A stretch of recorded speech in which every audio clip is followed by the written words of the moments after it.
Hello and welcome to the Team Conti Sim Performance Week 8 track guide. We are in the NASCAR NextGen car at the Milwaukee Mile, and yeah, this is the last week before we really get into the swing of the NASCAR season. So with that, we've got a fun track and car combo here that personally I love, given my history here in the Coke Series. So excited to go for a 30-lap run around this track with you all in tow, and we'll go over some do's and don'ts with the next-gen car at Milwaukee.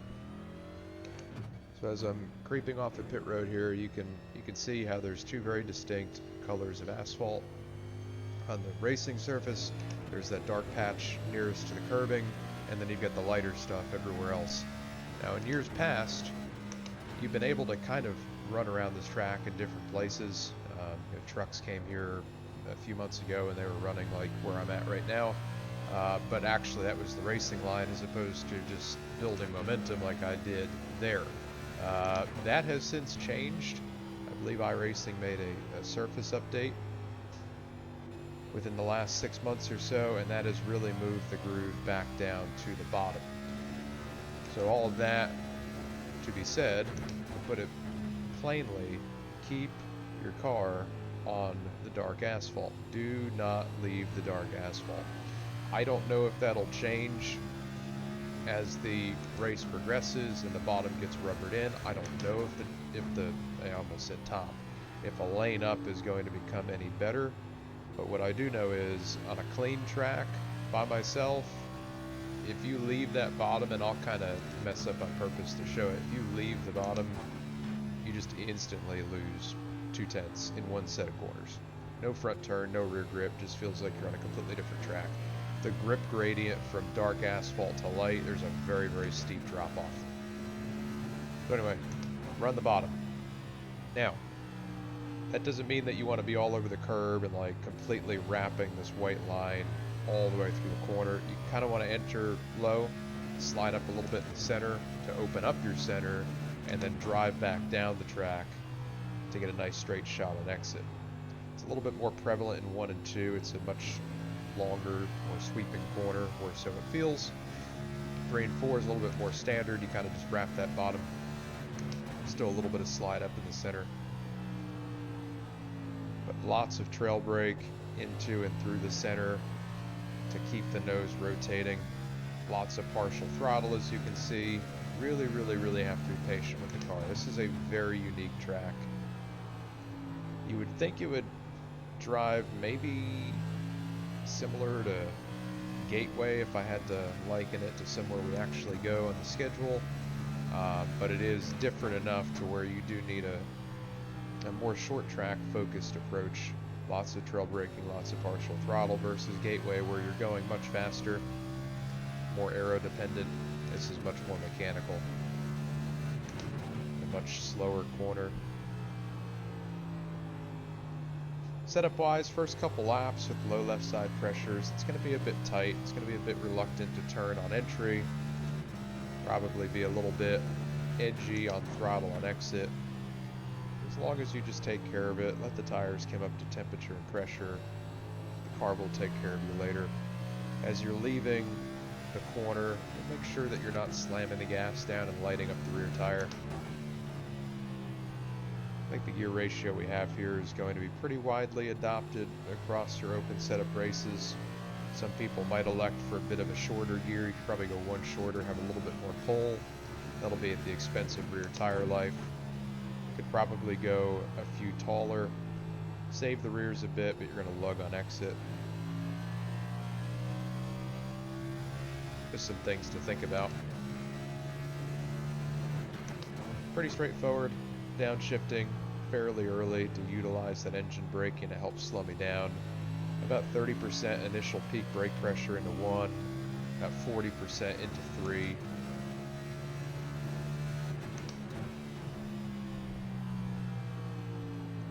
Doing everything I can to keep on the dark asphalt, but make the most of the asphalt. Want to pretty much get right to the edge of it by the center and then cut it back in.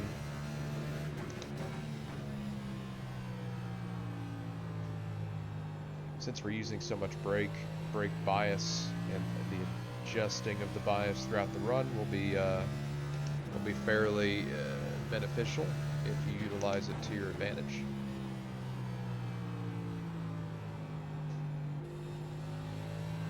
Just playing with my mouse right there and almost missed the bottom. But as you go throughout the run, specifically into 3, the car does have a tendency to get a bit loose as you trail that brake into the center. So you can increase the brake bias to mitigate some of that. Conversely, into 1, it has a tendency to get a bit tighter as the run goes on, so you can always move brake bias back to help with that. The tricky part is that you've got 2 ends of the racetrack with 2 separate issues. That might be a little bit wind-induced, but the ends of the track are quite a bit different from one another, so it's really not surprising that the car would drive differently.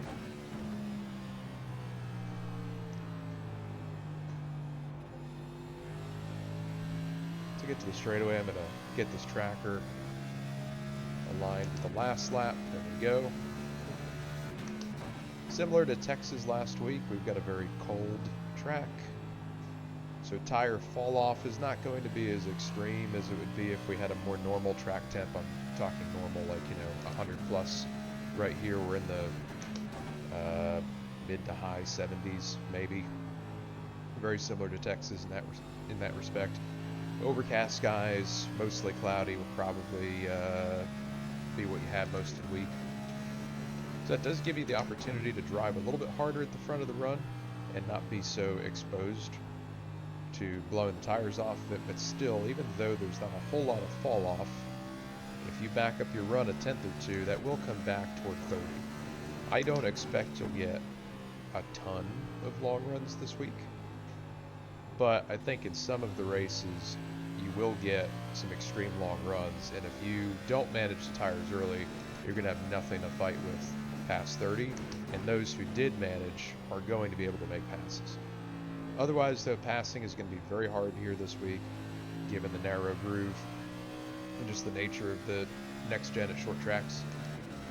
So really need to focus on maintaining track position, and that all starts with qualifying. Make sure you do a good amount of qualifying practice before you load into your first race. Feeling a little bit tight actually at both ends of the track, so I just adjusted my bias down a click or two on my rotary knob. That might be a couple tenths of a percent across. When I'm making those adjustments, I'm not really going for a specific number to change up or down. I'm really just kind of going by feel of the knob and understanding how that relates to the extent of the adjustment, the amount of the adjustment. But I don't want to move it too far backward or forward at this point, because we're still not at the point of the run where the car is going to begin to transition a lot handling wise. That's going to come past 25. There's a few little bumps right there off of 2. Just be careful with that. It can hop the left side tires a bit and brake traction. Just make sure you're not slamming throttle down before that point.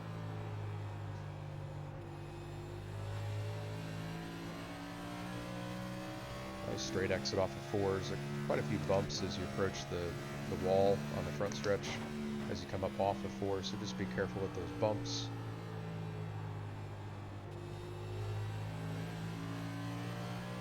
But overall, like I said, I absolutely love this track. Last time any series went here, I guess you can't really call it an official series, but I'm going to lump it anyway. The Coke Series came here in 23. Team Conti had some bad fast cars, and we finished 1-2. So when I saw this place on the calendar for the off season, I was really excited to get here. I would say the weather isn't exactly perfect given how cold it is, but for me personally, I am not a tire saver. I like going hard, so this might actually play into my hands. So if you are like me and you don't like saving tires, you should welcome these low temps. If you are a tire saving expert, I'm sorry for this season of cold tracks.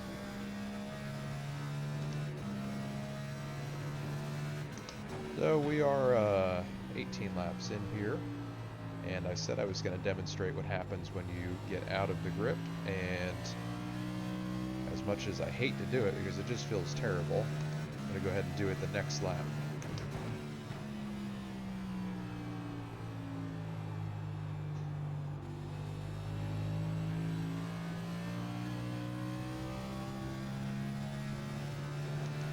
I'm going to go down into one a little bit too hard.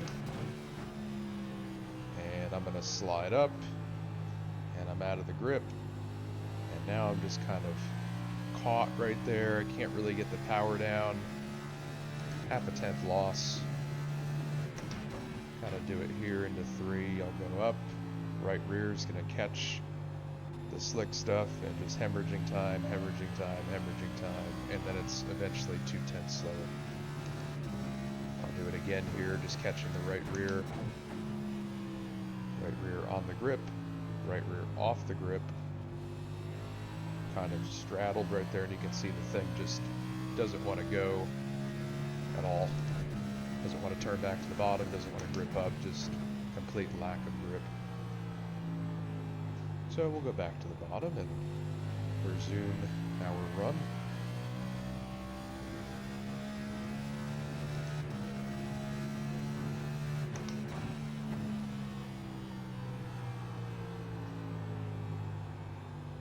And it seems like once you get out of that grip for a lap or two and you get caught, you start to upset the tires, really heat them up because you have to work them harder to get the car to do anything at that point. So just stay in the grip.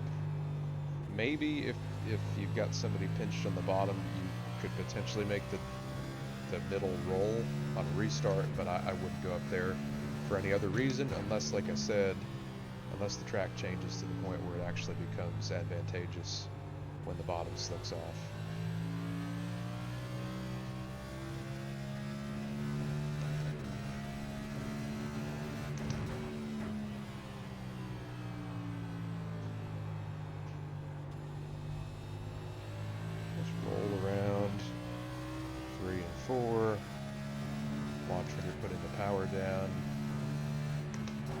I'm just trying to be as smooth as possible with everything. Yeah, wheel is working as always, and that's fine, but it's staying within a very small window.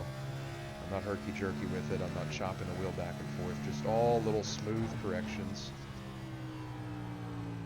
to keep the car settled, keep it turning, measure grip.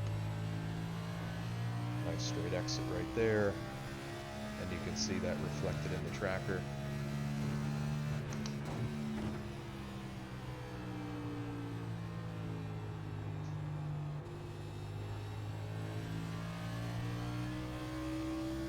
Really good drive off right now. Definitely took care of the tires well. And I'm being rewarded with some really nice grip, some good center turn, some good drive off. A little loose right there, but that was more on me than anything. Getting to lap 25 where, as I said before, the handling starts to change a bit, just depending on how you've driven the front of the run. So far, that was a good corner. Drove in a little bit deeper into 3. See if I can get it slowed down and turn. Good turn in the center. Nice straight exit. And good drive off. Very easy to overcharge these corners. You'll gain time and entry. You will lose it all. Center off. Easy in. Be patient. Nice straight exit. And you'll make a great lap time. A little softer into 3 that time. A wider diamond. And a good exit.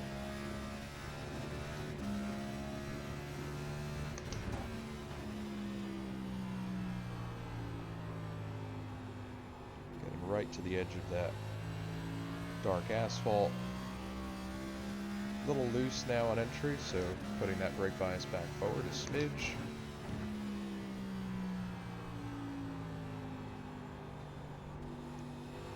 Almost got out of the asphalt there, the dark stuff. I could feel it grab the right rear. Luckily just pulled that one off. But that tells me I need to start backing up my entry speed just a little bit. Good exit there, a little throttle happy, but not too bad. Back up my entry speed. There we go, nice wrap. And you can see right there, a little gain. It's a little pinched. It's still a good exit. Great forward drive.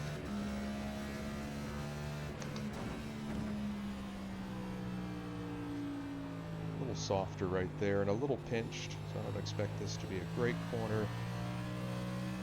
It's still not bad, nice and smooth. Very nice in the tires. A little harder into 3. Open up that center. Apply throttle on a really good exit.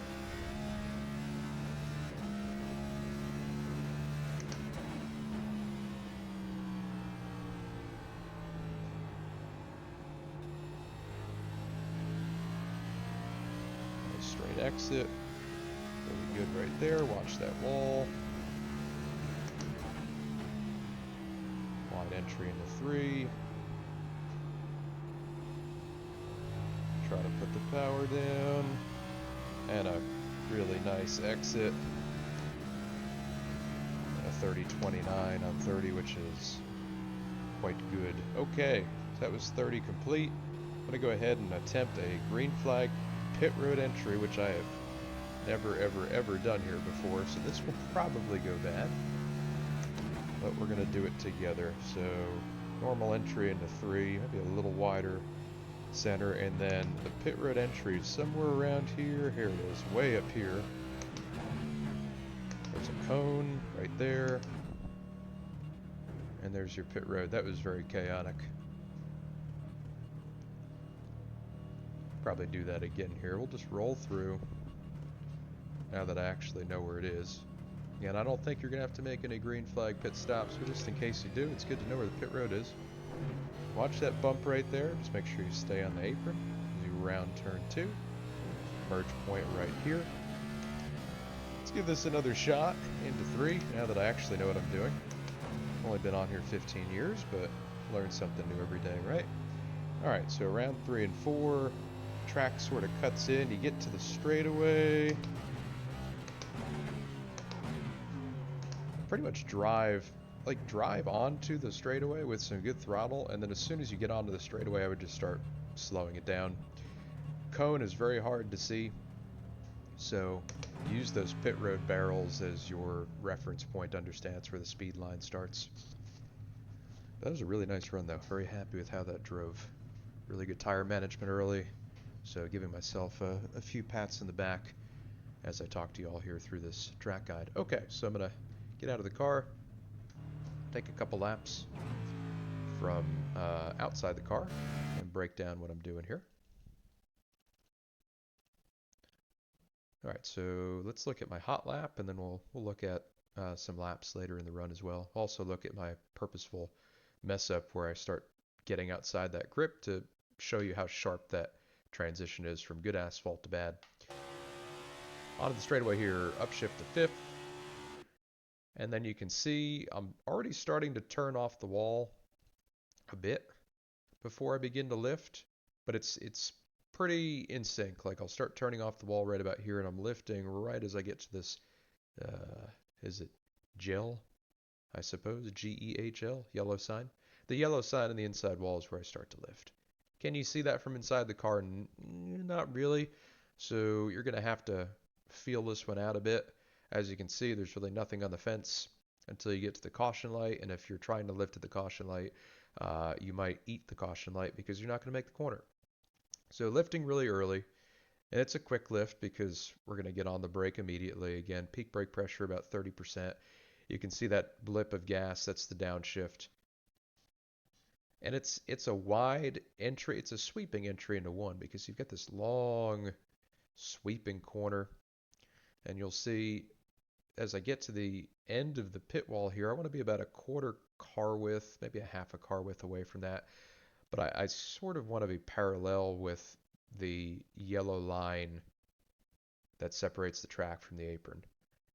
And if I do that, I'll get parallel with it. I'll get to about my lowest point, which is going to be there on entry. And you can see I'm trailing about 10%, 10-15% brake through most of this corner.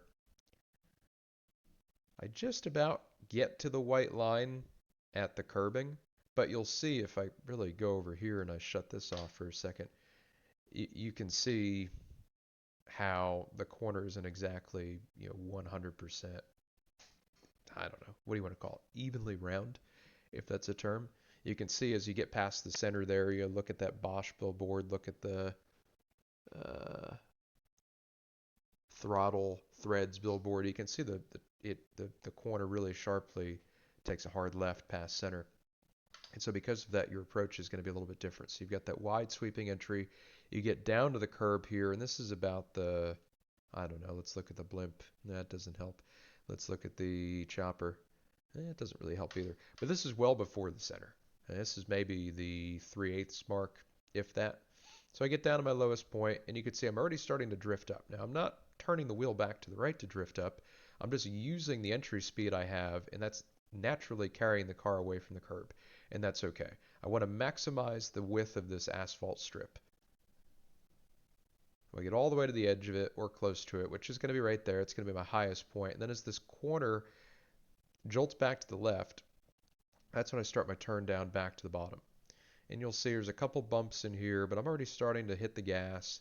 Lots of partial throttle, 60 maybe-ish percent throttle. And I just stay nice and tight to the curb. There's those few high frequency bumps. It upsets the car a bit. And then I just want a nice straight exit. What do I mean by that? I want a nice straight wheel. I want nice linear throttle progression from that plateaued 60 to wide open, which is there.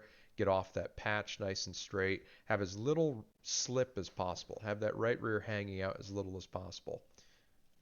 You're right rear limited on exit. You're going to be front limited entry to center. So if I carried too much speed right here, as you can imagine, right here, I would slide up and out of this asphalt and into the gray stuff. Don't want that. Off the corner nice and straight, up to fifth. This is going to be a bit more of a standard entry into 3. It's not that wide sweeping deal we've got in 1 and 2. You're pretty much going to stay hugged to the wall, and then as soon as you start coming off the wall, you're lifting. You're lifting, and you're getting to about 40% brake into 3. A little bit more brake there. It's a sharper turn, or so it feels. Down to 4th gear. You don't want to pinch off your entry a lot and come in here too straight. You can see I've got a nice arc, because if you pinch off your entry, what's going to happen when you get to the 3/8 mark, your car is going to go straight. It's not going to want to turn. I've got a lot of good angle here. I've got a good arc on entry, which is going to give me a lot of natural rotation through the center. And when I say natural rotation, that is independent of anything I'm doing. Okay, so independent of my steering, independent of my braking, independent of my free roll. I'm just setting the car up on entry in such a way that I'm pointing it so that it has good front turn for the shape of the corner. If this was 1 and 2, I would be taking a wider entry. Why am I taking that wider entry? So I can shape the corner in a more free, neutral, flowing way. If I go in here too straight, I'm going to get tight, I'm going to get out of the grip, and I'm going to be bad. If I'm too wide, right, so if if I'm, instead of here, if I'm over here where my mouse is, I'm going to miss that grip strip, as we'll call it, on entry, and I'm not going to have any front turn. Very, very line sensitive track with what they've done to the surface grip, but it's going to reward people with good car placement, with good car control, and really people who are thinking about what they're doing. They're not brute forcing the car. They're understanding what the car is doing and reacting to it in such a way that they keep the car balanced and neutral. Okay. Anyway, so into 3 here. Again, trailing a lot of brake, getting down to that white line on entry. Similar, sort of a similar technique at this point as 1 and 2. You've got that diamond. Slides up in the center naturally because of the entry speed. Get to the edge of the grip strip. You've got maybe, I don't have Garage 61 in front of me, but if 9 o'clock is 90-degree wheel, maybe you've got like 40-something degrees of wheel here. So a lot of wheel in the center, lots of free roll if you look, right? So you trail brake, trail brake, trail brake. Still on the brake, still on the brake, still on the brake. Finally off the brake, trail or free roll, free roll, free roll, and then start slowly getting in the throttle. Don't want to get into the throttle too soon because either it's going to shove the front or it's going to slip the rear. You ease into that throttle, so as you increase the throttle, you can say to yourself, okay, is my car gripping? Great. If it is, increase throttle. If it isn't gripping, where am I limited? If I'm front limited, I probably need to bleed off some more speed, so free roll longer. If I'm rear limited, I can probably stay in the gas, but maybe I back a little bit of gas out to stop the rear slip, right? So all that's got to run through your mind here. And then similar to the exit of 2, you can see how the exit of 4, this curb goes way to the left, whereas the racing line sort of tracks out more naturally to the wall. There's a couple different approaches you can take here.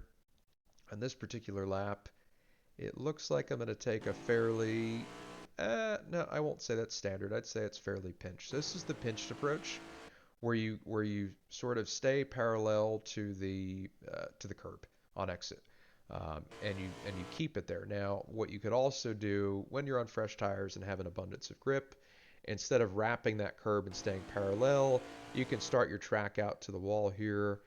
And depending on how you exit the strip, that may help you generate more momentum on corner exit if you have this more aggressive track out. But if you don't have the grip and you haven't set the car properly, it does put the right rear at risk of spinning as soon as you leave the grip. So a couple different approaches. You can either use this pinched sort of curb wrapping approach, or you can track out to the wall. Depending on wind, track conditions, traffic, tire wear, and all of the above, that will dictate what is going to be better in your races at that particular point in time. Anyway, so that was a pretty good breakdown of the lap, and we'll just go through it here at speed. So 30% initial peak brake pressure, downshift early, and you can see it's a very smooth progression up to peak brake pressure, and then it's just a smooth coming off. No erratic braking, no constant corrections with positive brake pressure, meaning, I'm not pumping that brake in the middle of the corner because I've overshot. Very smooth on, very smooth off. Same thing with the pedal. We cannot be light switches here. We cannot be herky-jerky. That does not make speed.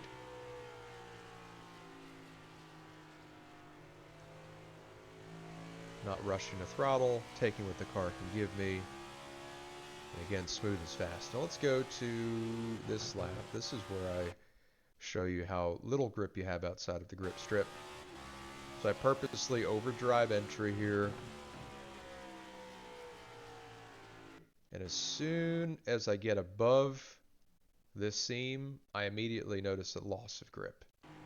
Now, because I actually went completely out of this grip strip and this level of grip, and I got in fully right here to whatever level of grip we have here, this wasn't as bad as what I'm going to do in 3 and 4. If I recall, I think I lost a half a tenth in 1 and 2. It didn't feel good, and I really had to watch what was happening here as I straddled it, but it wasn't bad. Now, this is what you really don't want to do. Into 3, enter on the bottom, slide up, and have the car straddling the grip. There's no grip right there. Same thing in 1 and 2. Right rear is going to get above it. Left front stays on it, and now I'm just straddled. In the car, I have no control over my car. Do not straddle the grip. Do not get outside the grip strip. If for some reason you've got to get outside of that grip strip, you got to get all the way outside of it. And my recommendation would be to get all the way back inside of it by corner exit. What I mean by that is, if you're going to get outside of this grip, you should be here in the center, all 4 tires above it, and then slow your center down enough to where you can cut back onto it on exit. We'll see how the races go, but I feel like that's going to be your only alternative to just wrapping the strip. And then finally, let's look at the pit road entry. That was the crummy pit road entry. Pit road exit here, lots of bumps, bump, bump, bump. Okay. Pit road entry coming up, into 3, normal corner. Accelerate onto the straightaway. Keep it down. Accelerate, brake, brake, brake. And the cone is right past these barrels. Could probably be more aggressive than that, but obviously don't want a speeding penalty at this track because that'll end your race. And as I said, the likelihood you get a green flag pit cycle is slim to none. So, but if it does happen, now you know where pit road is and how to get there. But overall, guys, that's it. That's all I've got. That's a pretty in-depth look at Milwaukee. I tried to go a bit longer in the tooth, so to speak, this week. So For those who haven't raced here before, they've got a really good idea of what they're going to be facing. Again, track position will be key. Car placement will be key. Tire management will still be critical as well, although there isn't a ton of fall off. What you do at the front of the run does still impact what happens past lap 20 or so. Work your in-car adjustments, work your brake biases, keep your car up front, play the strategy right, qualify well, and just overall be patient. There's going to be a lot of attrition this week. There's going to be a lot of people being impatient and running into things. So try to keep a keen eye on that, stay in front of it, and overall, if you do all that, you should do well. Thank you all for watching. We really appreciate your support of this channel. We're looking forward to the NASCAR season starting next week as all of the series head to Daytona. So if you are a TCSP customer, thank you so much for your patronage. We love having you. If you're a fan, an onlooker, somebody who's maybe on the fence about TCSP, there is no better time to join than right now, right before the season starts. Thanks for watching, and we'll see you next week as all three series head to Daytona. Take care.